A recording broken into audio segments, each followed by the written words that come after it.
welcome back to another episode of Women Off-Road Warriors. I'm here with Lily and Chrissy, and today we have incredible guests, Jessi and Jessica. Hello. And they are better known as Jess Squared Rerouting. I love that. Isn't that cool? They are gearing up as competitors for the 2025 Rebelle Rally, and they bring a combined 56 years of experience for off-roading, overlanding, camping to this year's rally. So we'll be talking about their preparation, challenges, and expectations for the Rebelle, plus some fun surprises along the way. But before we dive into the off-road world, let's spill some tea.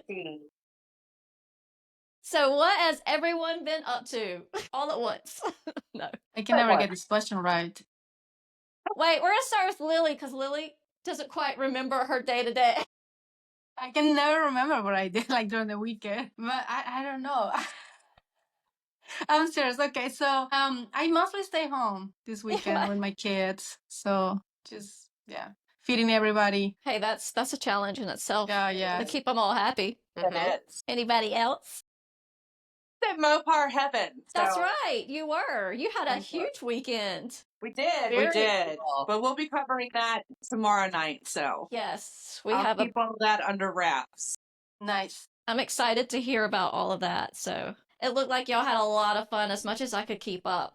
I did do a little off-road back roads this weekend and a little bit of camping. So that sounds relaxing. Out and about, so to speak. Nice. Jessi, what about you? Anything fun this weekend? Fun, because anytime you work on a Jeep, it turns into a whole ordeal. But we installed a ham radio, new fenders, and a light bar on my kid's Jeep. Wow, that's Nice. exciting. I'm sure they were ecstatic about that. Very much so. How about you, Jessica? I went snowboarding on Saturday, and it was much needed to get out there. So it was. That's cool. Like, I'm sitting here in South Carolina thinking shorts weather and swimming, and snowboarding just doesn't even register with me right this minute.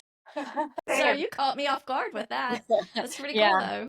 Yeah, it is. We got a nice, very late, winter rain, which made it snow up in the mountains. So there was some nice fresh snow, and that was really enjoyable. Nice. That's cool. Nice. Impressive. Yeah, I'm ready for the winter to end here, though. The last couple hours today, so it's kind of cool to see you here now, finally. I know. I was able to... Yeah, I was able to learn a little bit more about what you guys doing and everything, so it's exciting. And we want to know, let's talk about your Jeep. You know, it's like, I guess you're the third teammate you have on the team. Mm-hmm. Like, what, let's talk about the Jeep. What do you have on it? Like, is anything that you're going to change for the rally? What are the new modifications you're doing to it? So this is the Jeep, and all the modifications, it's far surpassed what you actually need to compete in the Rebelle, because she's a rock crawler. That's my passion, and so she's honestly way overbuilt for the Rebelle, so I won't be doing any additional mods to it in preparation for it. She was at one point a Rubicon, but really the only thing left on her is the engine. Everything else has been changed, upgraded axles, suspension, coilovers, new control arms. I mean, literally everything. But yeah, I love this girl. I mean, we go everywhere.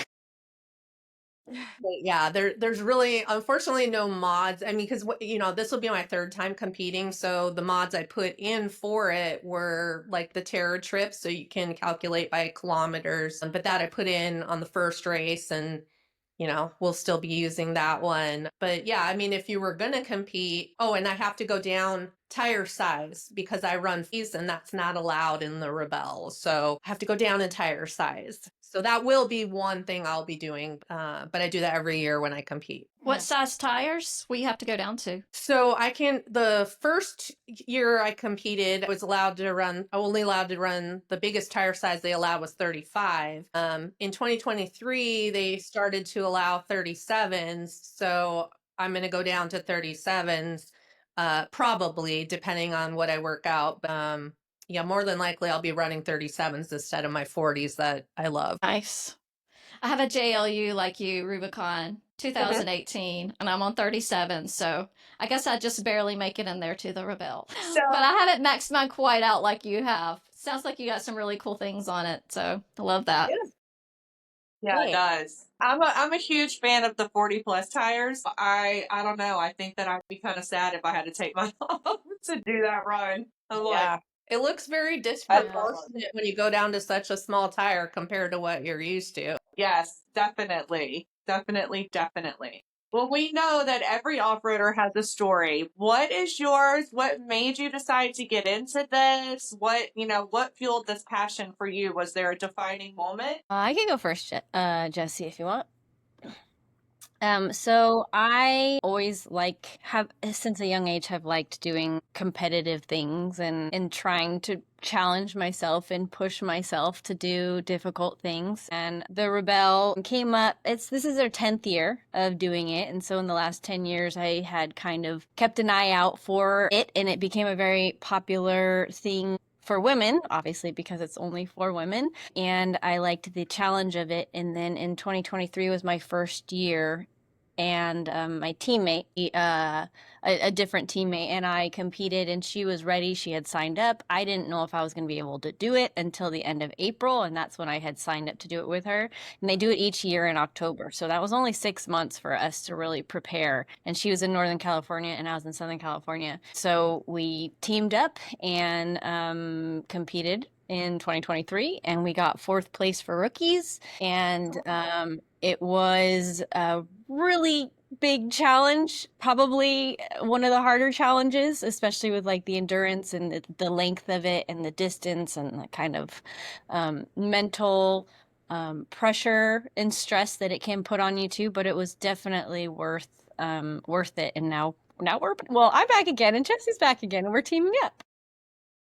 That's incredible. 4th for your rookie year is because I think I saw like this year they have 65 teams. Yes, and let me clarify that. So it wasn't 4th for like everyone; it was just 4th for rookies. So we were okay. I gotcha. overall- Yeah. That's really cool that they have places for your first year. I like Yes. that. That's a really It good is idea. It's very nice. How about you, Jessie? So for me, I started overlanding with my husband before it was overlanding, and just kind of caught the bug for being out in the wild, so to speak, and just kept changing vehicles and vehicles and vehicles to go out further and further. And then that's how I got into jeeping. I started rock crawling, became a tread lightly trainer, and we started going on even more extended, like 2 weeks or more off-roading trips, trying to stay as far off the grid as possible. And then the Rebelle came up, and I was like, oh, I think I want to try this. And so 2020 was my first year. I competed again with a different partner in 2023, and now I'm competing with Jess, and super excited to see how far we can go.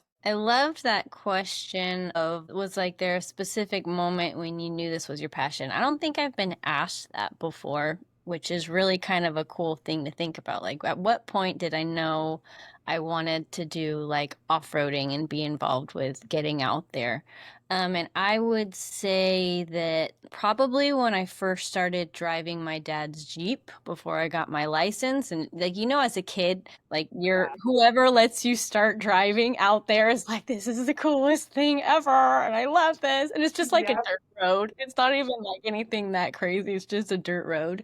But like that's spark of like excitement to be like, ooh, I like this. And this actually requires a little bit more than just driving on the road. It requires strategy and tire placement and being aware of where the edges of your vehicle are and where you would hit potentially on the bottom. And I really liked that. So I was probably like between 12 and 14 is when I really that spark kicked in for me. That's awesome. I love that story. That is too awesome. That's cool. I love that.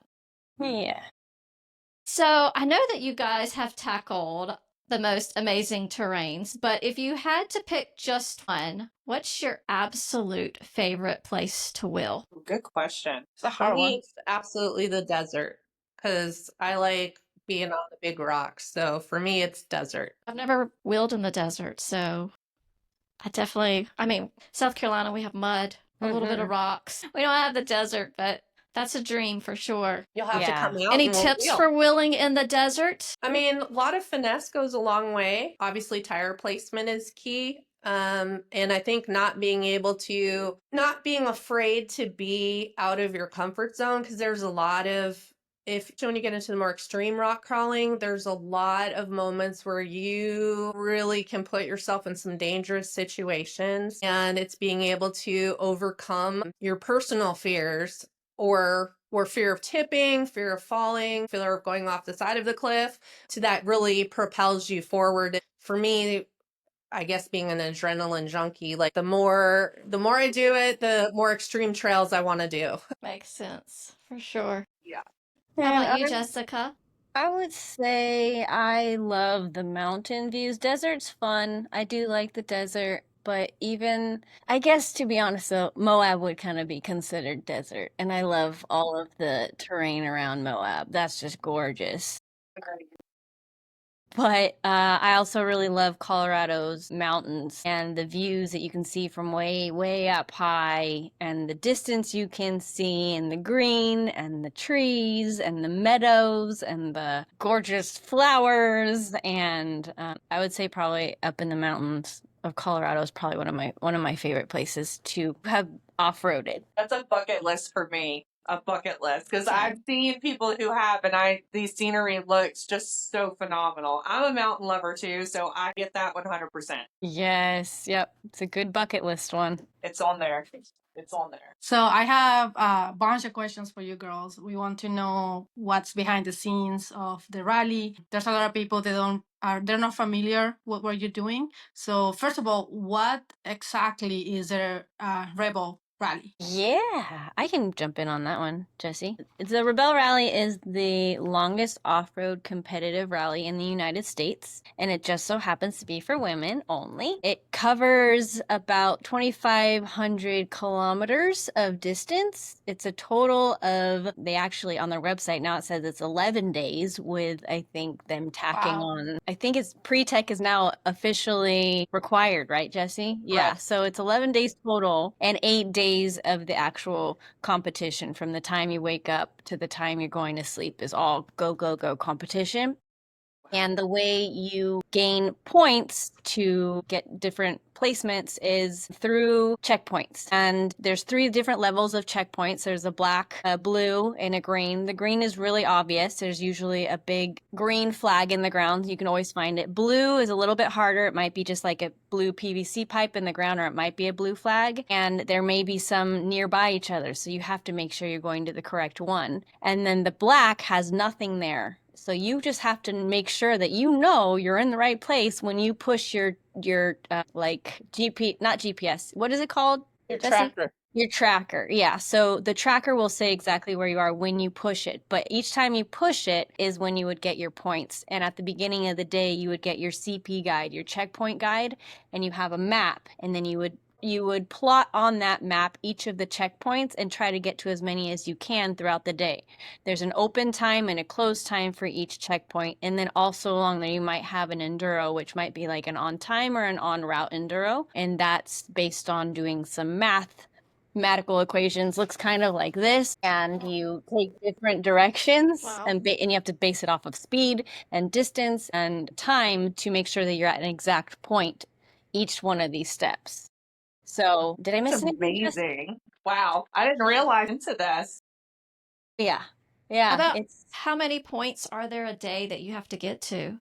Is there It ranges a magic per number? day, Or because each checkpoint, based on the skill level of obtaining the checkpoint, has a different point value. It can be like 5 points, it can be 10 points, and then the number of checkpoints per day change. So every day it's different how many you can obtain, and it's up to you to choose which ones you go to and which ones you skip, because you cannot possibly make them all. okay, that was my next question. I was wondering.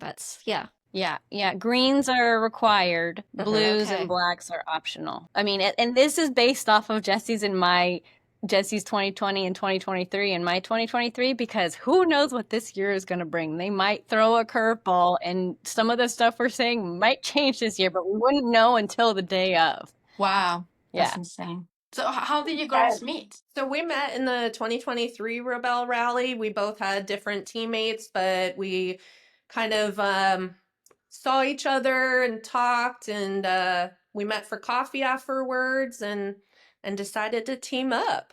Wow. Yeah. Was it I an mean, easy decision to do that, or just it was love at first sight, basically?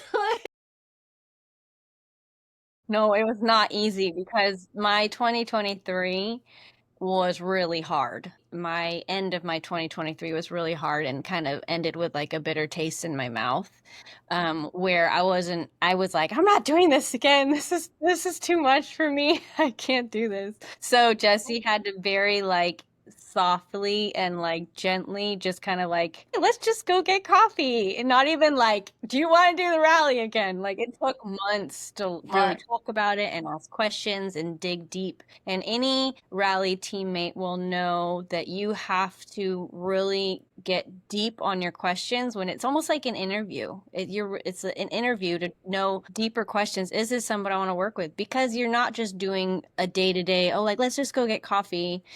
No, you're going through, you're hungry, you're tired, you're exhausted. Stressed and pressured by time. You're pressured by exact precision plotting and teammates communicating all day long between like 8 to 12 hours in the vehicle each day. There's hot, there's cold. In 2023, we had like 100, we were in the hundreds, and then also like 20 degrees. So it was quite a wide range of temperature as well. yeah. Do you guys have to train for the rally? How do you do it? So we meet weekly to discuss training plans, things like that. But we've also once a month committed to going out and doing like a mock version of the rally to practice our skills, our communication, and to make sure that we're cohesive as a team in preparation for the actual rally. Yeah, and I mean, just even at home, we can do some preparing, like I was showing you with like the enduro. We can do math. There's a group we're a part of other rebels. The cool thing about the Rebelle Rally is that the women who compete in it, most of them are very like collaborative and supportive, and they're all chiming in to help each other. We were in Johnson Valley a couple weekends ago doing some training practice out there where they gave us a list. They gave us a map, which I have here. And these maps are like, big old, massive maps, and they gave us maps. They gave us the coordinates. And so we're plotting the coordinates on the papers. And then we were actually out there doing seat time together, practicing the on time and on route enduros in person in the vehicle on location. But also at home, we can practice doing the math at home, the enduro math, plotting at home with all of the mapping equipment that we have. So there's something we can always do every day that's just a little bit of practice, so that when the rally comes, it's just, there's a phrase I'm not thinking of right now, but it's just kind of like, yes, yeah, exactly. What's one of the biggest like takeaways from prior competitions like 2020, 2023? Go ahead, I Jessi, think if you for have me, something. it's being on the same page with your teammate and the teammate being able to compete. Because for me, 2023 was really hard. My teammate had a real hard time with the competition. And so I ended up having to do both. So if you're not on the same page, you can run into problems and obstacles, and you have to overcome. Because, for me, not finishing is not an option. Yeah. Wow. I can definitely understand that. So you ended up having to do part of the navigation and the driving I had to do to get through the plotting, rally. figuring out where we were going, and driving, which is not efficient in a Wow. rally. No. No.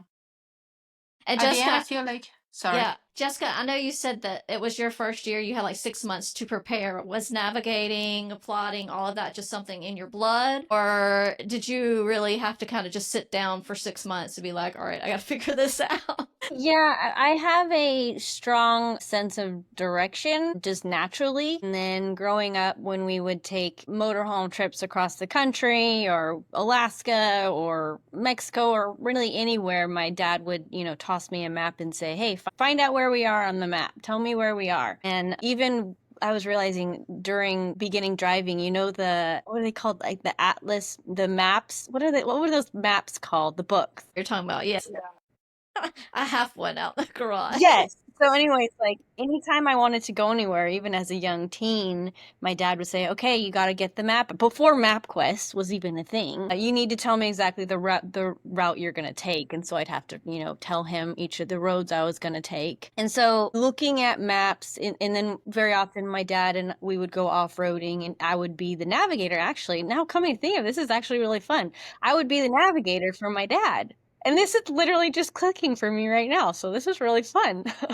um, because we would go just him and I off-roading in his Jeep, and I would have the map and I would have the directions on where we needed to go at what mileage point and stuff like that. So I would be instructing him on where he needed to turn or give him details about what was around us from the book. So maps have been a really fun thing for me. And then anytime I'm going off-roading just by myself, I've got my Gaia up and I'm doing all the mapping in there, or zooming out or zooming in and just looking at what's around me and geeking out about map stuff.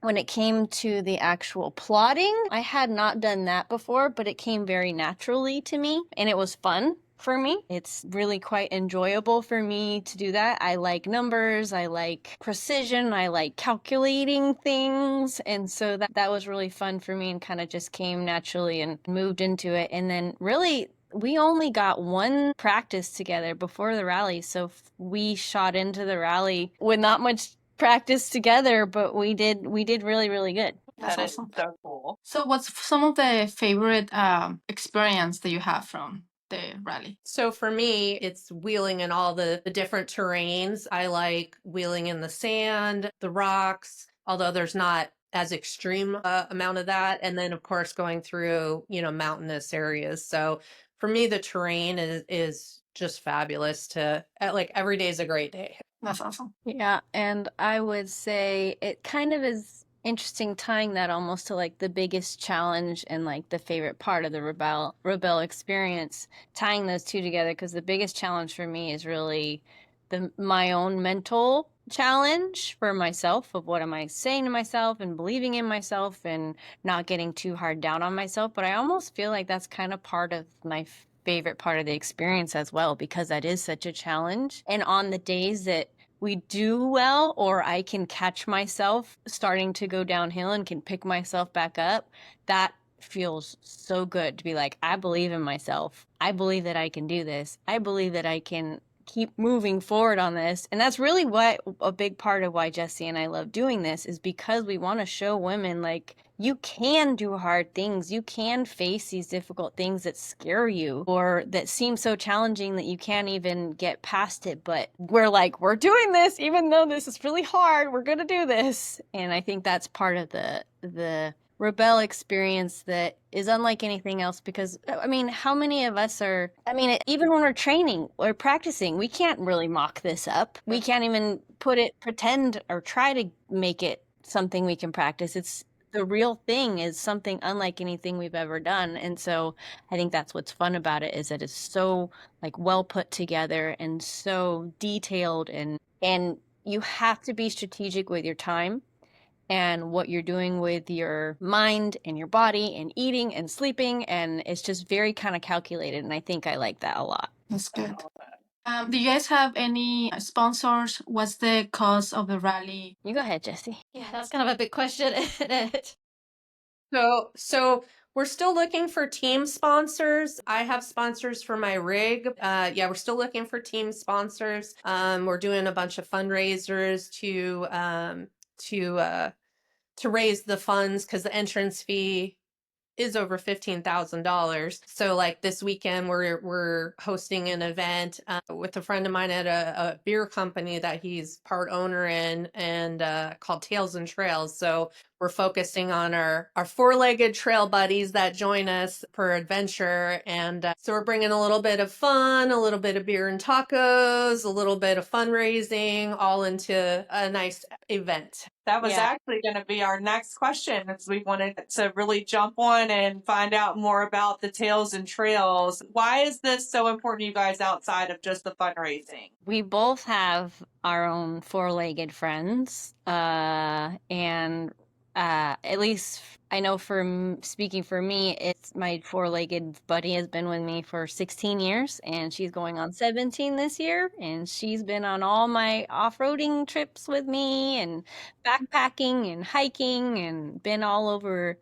the country adventuring with me. And so I think Jessi and I have a very soft spot in our hearts for our our puppers and what they bring to the world. And there's a lot of opportunity for dogs to be adopted, and this is one of them. And very often a lot of off-roaders have a four-legged friend, and so we saw those are very common connection with that topic. So that's part of the reason why we're doing it together with the dogs. I love that. Love that. Yeah. And for me, being an educator in the off-road community, I often see people with their dogs or even a cat, believe it or not, on the trail. And sometimes there's things that are just forgotten about. They don't think about bringing maybe, well, if I break down, I need extra water for the dog too, not just the people. And I need food. Or we're out in areas like the desert, there's rattlesnakes, there's rattlesnake avoidance training you can do with your dogs specifically that I've done with mine. So, even just the educational piece, I think is really important for the off-roading community, because sometimes it's kind of an afterthought, and bringing that to the forefront, I think just helps everybody in general. I love that. I agree wholeheartedly. Yeah. That it is important to remember to have all of that covered as well. Mm-hmm. I love what you ladies are doing with that. That's awesome. Thank you. Chrissy, I know you have some furry pets. What do you have? You got to share. I do. I have a Cookie. She's a Westie poo or Shih Tzu poo, and then we have 2 guinea pigs and 1 cat. So, yeah. If I could take them all with me all the time. Yeah. Yeah. I have a dog and 2 cats. Yes. I have a Garfield cat. He's huge. He would so just ride and chill. Oh, that's I awesome. didn't Lily, how know about you? Do you have any Garfield. four-legged? You did? No. I didn't either. Yeah, I have a Currently have 3 cats. Oh, wow. 3 cats. 3 cats and 1 dog. Frick. And 4 kids. So it's a 4 lot. kids. Jessi, what did you say you have? I have a German Shepherd. I thought that's what you nice. said. Mm-hmm. What's his or her name? His name is Captain Rex because everything in my life has to be Star Wars related. So he's Captain Rex, but he's an all black German Shepherd. I love that. Sweet. So I have one question. Describe briefly, or it's not even a question, but just description, one day of the rally from waking up to turning in for the night. Because I really just kind of want to know what the day actually looks like. That's a great question. Because same. Wake up 4 a.m. You're not allowed to leave your tent until 5 when they hit the cowbell. Emily, the founder, goes around and knocks on this cowbell so that it's 5 o'clock. So we're up by 4 already. Basically, we have everything inside our tent broken down so that when that 5 a.m. cowbell rings, we can get out of our tent, break down our tent, and get to the mapping area in the main tent to eat breakfast, get our CP guide, which is generally within an hour or 2 of us getting into the tent, depending on when your start time is. Then we plot, get our morning briefing from Emily or Chrissy Beavis, sometimes Jimmy Lewis, and they, tell us sometimes, hey, the terrain might be a little tough in this area, or watch out for this, or you're in the desert, don't forget about the desert tortoises. So we get our briefing, we grab lunch, and then we head out to the vehicle to chase our checkpoints. I would say it's roughly about 8 to 10 hours in the vehicle chasing your checkpoints, and you have a required finish time to get back to base camp. If you don't get back to base camp within that time frame, it's point penalty because everything is points driven. So, usually you're back to base camp 5, 6 o'clock at the latest, and then you have dinner, and then you can wind down and go to sleep and start all over again. Wow. Yeah, I and imagine each you are day that exhausted by the... yeah, right. And then also when we get back to base camp, if we're just transited, you still have to set up your tent, set everything up because they're not doing it for you. That's a lot. So is base camp at the same place every time, or does it move? It moves. Okay. Yeah. So you have to carry with you your tent and all your gear. Mm-hmm. Yep. Yep. And you can't have like a rooftop tent because you have to like check in your vehicle at the end of the day, and then you're not allowed to go back to it until the next morning.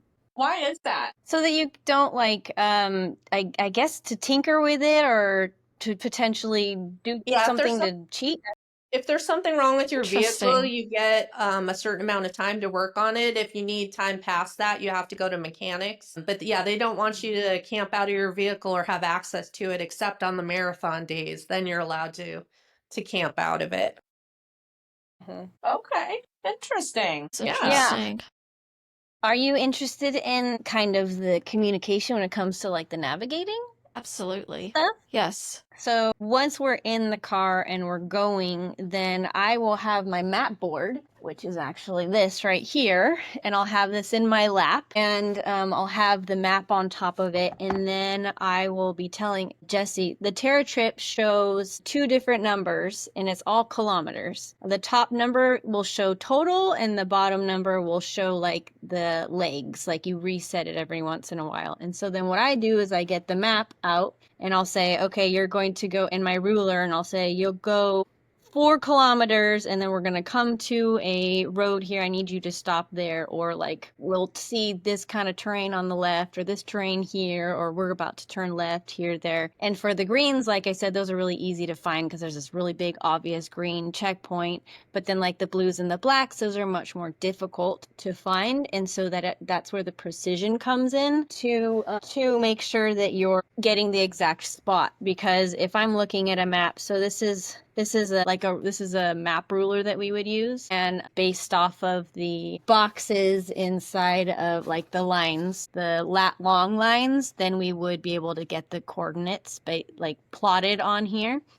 And then for the blacks, we try to get as close. So remember, the blacks, you don't have anything there. Have to go there and hope that you're in the right spot. But there are some little techniques you can do, like what is the closest kind of intersection to that you could base it off of? And what is the heading? So we would use our compasses to be able to get, okay, on the map, we're at this intersection right here.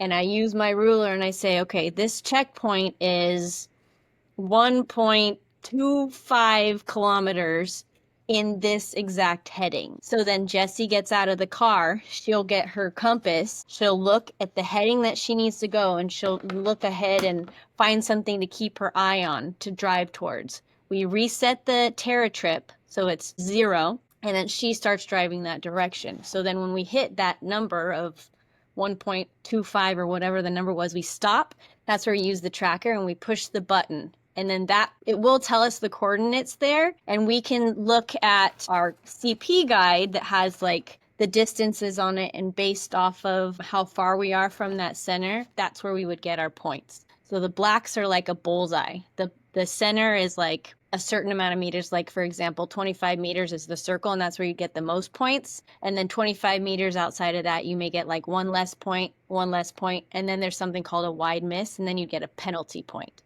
So for blacks, you want to make sure that you're really on the dot with the blacks, because if you get too far out of it, then you would lose points. Does that make sense? Wow. It does, but I Yes, have a it question. does. Do you have to get the green, blue, and black, or the black and blue just more like if you want to try to add extra points, then you can? Yes. Yep. That's the way it's been for us. The greens are required, and the blues and blacks are optional. And sometimes they say you have to get these in the exact order. Like you can't get 2 before you get 1. You have to get them in order. But some of them they'll be like checkpoint 4, 5, 6. You can get in whatever order you want. And then that's where, as a team, you look at the map and say, okay, what makes the most sense for us? To which order do we want to get? This Yeah. sounds fun, actually. A lot of strategy. Super Yes. fun. Yeah. It's super fun. And How did you deal with the pressure?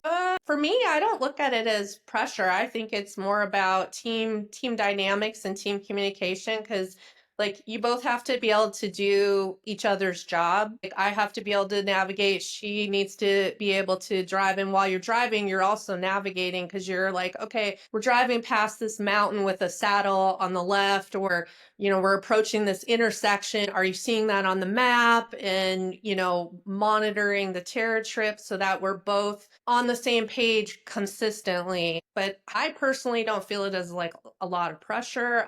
It sounds like just a freaking awesome adventure to me. Like, I'm like, this sounds like fun. Like, I don't think I could physically handle it, but it sounds like a blast, honestly. Yeah, it definitely is. It's more fun than it is, I think, stressful. And I think the stressful side of it, at least for me, is enjoyable. You know how they say like you can't grow unless you're uncomfortable? Like a little bit uncomfortable. It's kind of like that. Like it stretches you to be a little bit, grow those skills or put yourself in a little bit of an uncomfortable situation. And if it's not forever, it is a certain amount of days, in that comfortable situation. But I know for me with the stressors, I have to take care of myself when it comes to like making sure I get as much sleep as I can, making sure I'm hydrated, having snacks. I'm a big snacker for my brain to keep working well.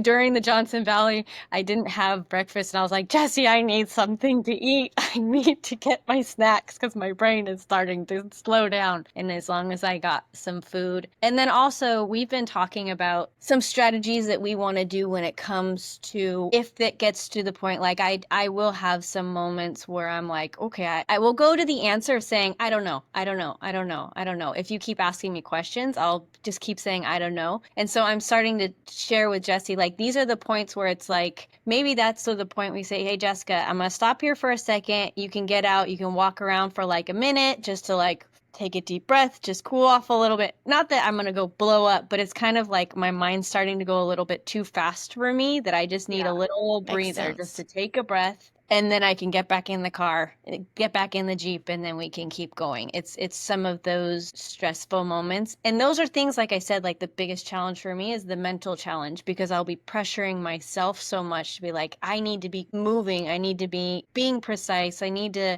hate saying like the perfectionism, but it's like I do want to do the best that I can.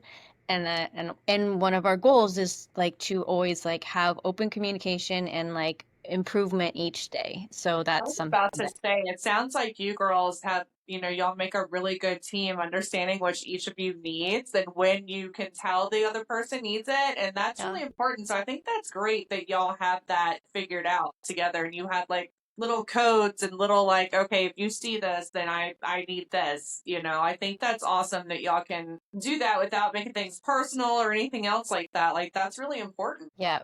Yeah, and one of the big things that the rally talks about is being able to let go of what's in the past and being able to move on, because you really do need that full mental capacity to focus on the now and where you're going rather than kind of being held back. And that is hard for me. I've shared with Jessi that is hard for me and something we're going to have to work on. But one of the privileges that Jessi and I get is that since we do live so close to each other, we will have that hands-on like seat time together to practice these things, where we had said we want to start practicing at the end of our day when we're practicing to ask the questions of like what went well, kind of review the day, and then be able to let it go and move on to the next day or whatever. That's awesome. I love that.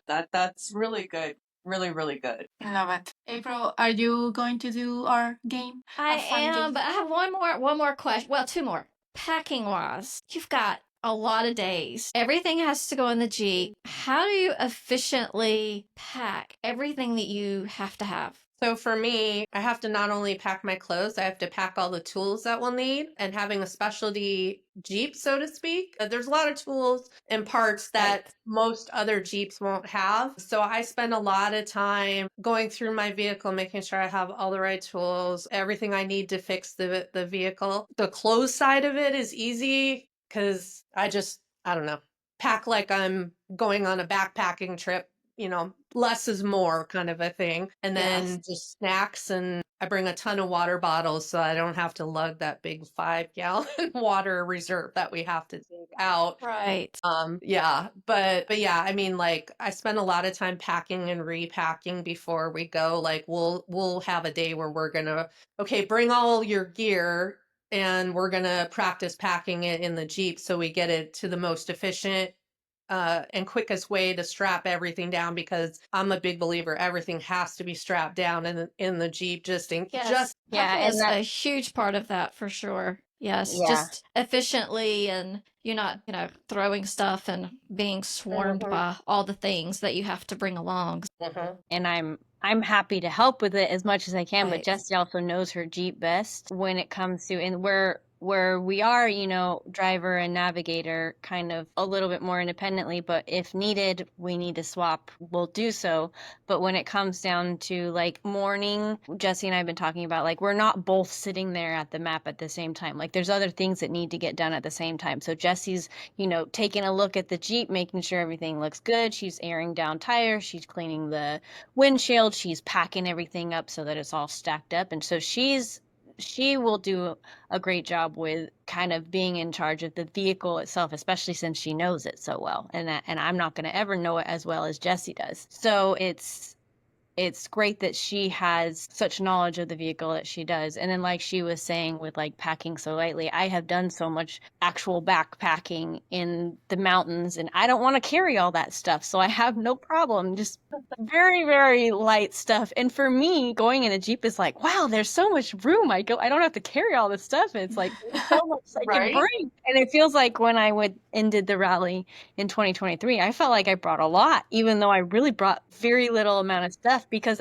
I didn't have to carry it really. The vehicle's carrying it the whole way, not like in backpacking where it's like every ounce turns into Matters, eventually yeah. pounds and then, yeah. Wow. And last question, well, at least for the moment, what are your main goals for this year's rally? Main goals are open communication. I've been working on memorizing these. Open communication Adapt and support. overcome quickly. And then I'm focusing on the end goal of getting to the end of the rally. Which is a good goal in itself. Just Yeah. finishing, starting what you finished. Yes. Mhm.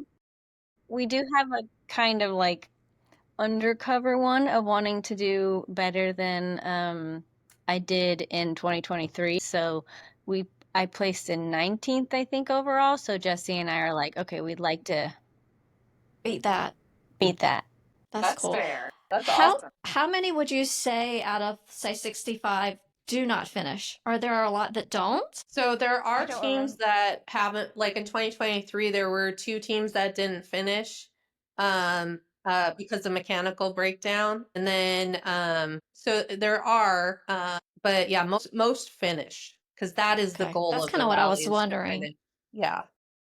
Right. Yeah, and they have their whole mechanics teams that are willing to go above and beyond to head out there and do an overnight in the middle of nowhere to help you.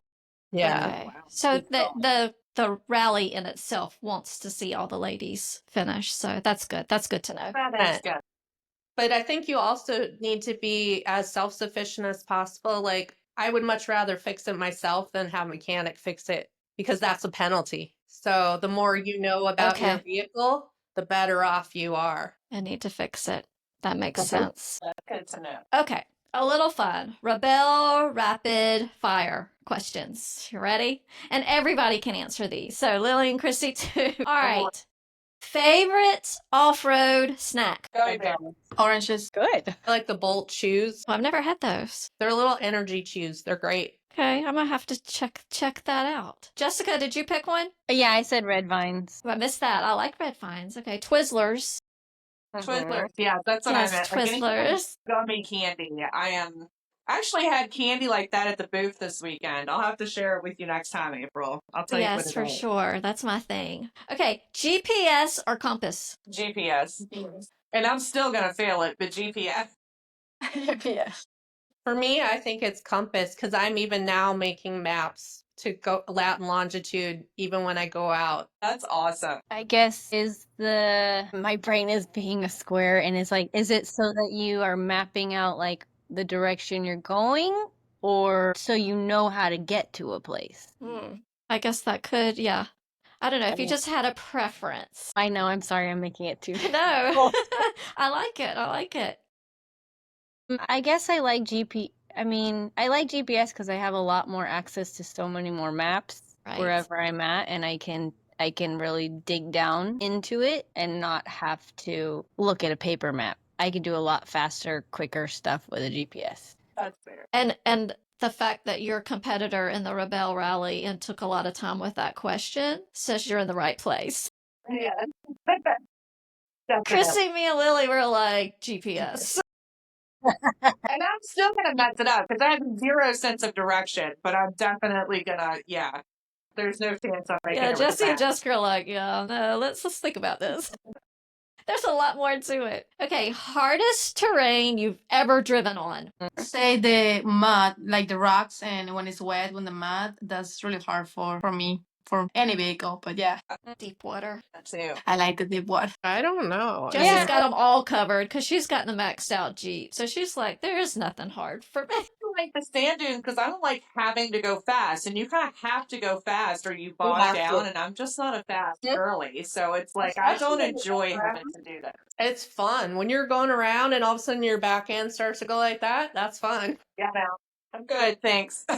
I'd probably agree with Lily and say with rock crawling with when they're wet, like in the rain, rock crawling is a whole different world. I agree with that too, though. It That really is. I like is. that. You have to be more strategic about where you're placing your tires because you have to account for the slippage. You Yeah. definitely have to account for that. You don't want to I slip don't into a have tree. 40s, Jessi. Remember, I only have 30. She's well prepared for that. Great. Yes. Okay, this one's easy. Well, jeans or leggings? Man. The No, shit jeans. I think jeans too. Jeans? Depends on like if I'm road tripping, I want leggings though. So Yeah, I think both for me. I'm more a sweatpants girl. That wasn't an option, Lily. Okay, biggest off-road pet peeve. Slow people who don't realize that you're behind them and they won't move out of the way. impatient spotters. Yeah. Yeah. Thankfully, I don't have to deal with them a lot, but yeah, impatient spotters. I have to say same thing, but instead of a spotter, like a passenger. Like if you're impatient, you're in the passenger seat with me. Get out. Yeah, Get out of my that Jeep. too. That too. I agree with that one. Don't tell me how to drive. Most Yeah. definitely. For me, it would be seeing people that see you and they're coming the opposite direction and they still keep coming even though you're waving them to stop. Like, don't come, just Oh, wait no. for me to No. pass. And they come up nose to nose. That's Like, annoying. now what do we do? Yeah, like, there's no room to pass.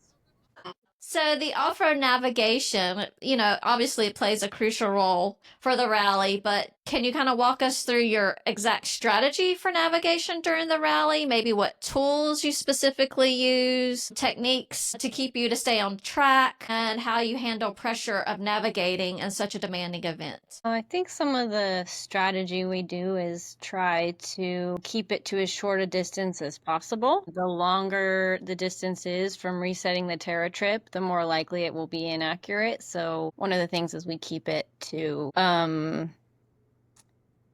smaller distance. That's one that we do. Mhm.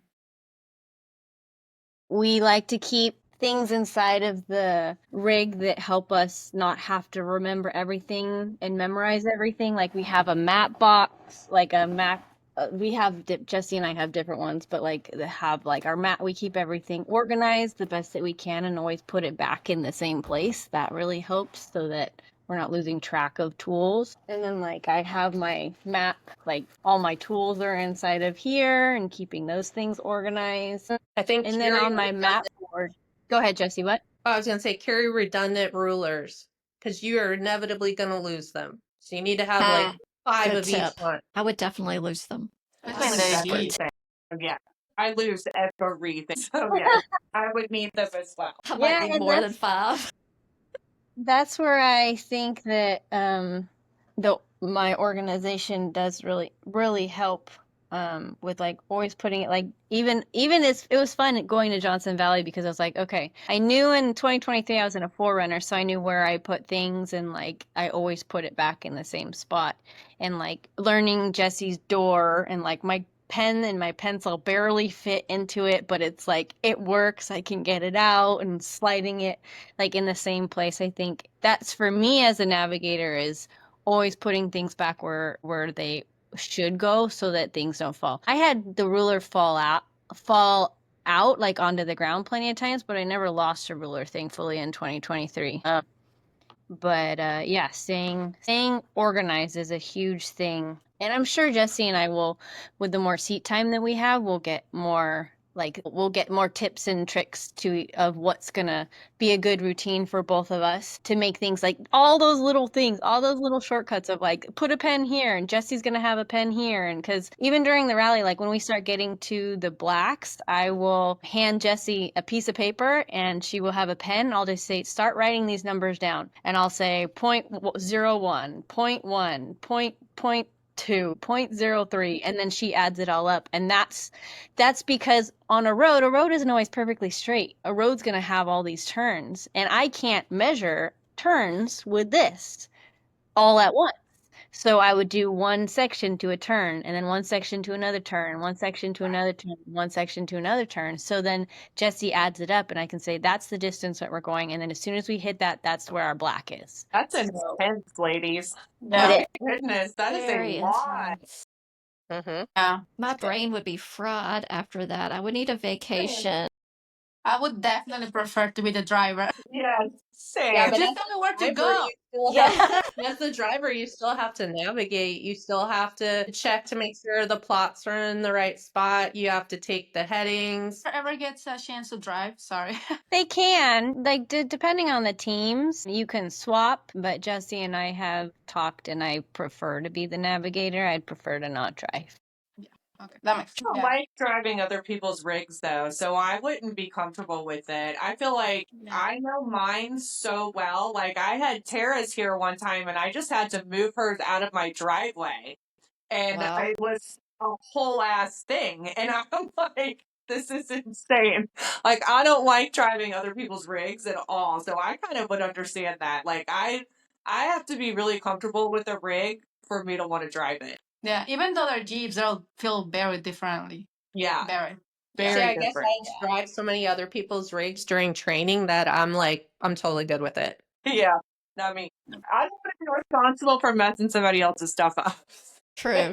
I know I can feel you on that, Chrissy. But yeah, I can understand that sometimes you just have to get in there and figure it out. So Yeah. But outside of the Rebelle, what are other events and adventures that you guys have been part of for our last question? So for me, I do a lot of, besides rock crawling, I do a lot of overlanding trips. I've done the Continental Divide, which is 2 weeks, Arizona to Canada. I've done Colorado multiple times. And then we're looking to do, in fact, a more extended trip next year. So we're in the Oh, wow. planning stages of that. Now, and I know that you're part of, haven't you helped with like some of the Jeep Jamboree or some of those events? Yeah, Jeep so Academy. I've been trail guide for Jeep Jamboree for the past Okay. 5-6 years. I'm helping to coordinate now the Big Bear Jamboree. This is my second year in that. And then Wow. I just recently became an instructor for Jeep Adventure Academy. Wow. Nice. That's pretty incredible. Thanks. Man, y'all are some baddies. This is awesome. How about you, Jessica? I go on adventures, and the next one we're planning is Arizona trip in the end of April with me and my husband. My husband drives his Jeep, and I drive my 4Runner, and then we'll head out there and camp for I think either like 8 to 10 days out there, going to different places. Usually if I'm with a group of people off-roading, it's usually my dad and a couple of his buddies. They have a like off-road group that they go with regularly, but it's like never more than like top 10 vehicles, but that's even a lot. That's pushing it if it's 10 vehicles. It's usually When are you guys going to Arizona? What was that? When are you guys going to be in Arizona for that? The end of April, last week of April.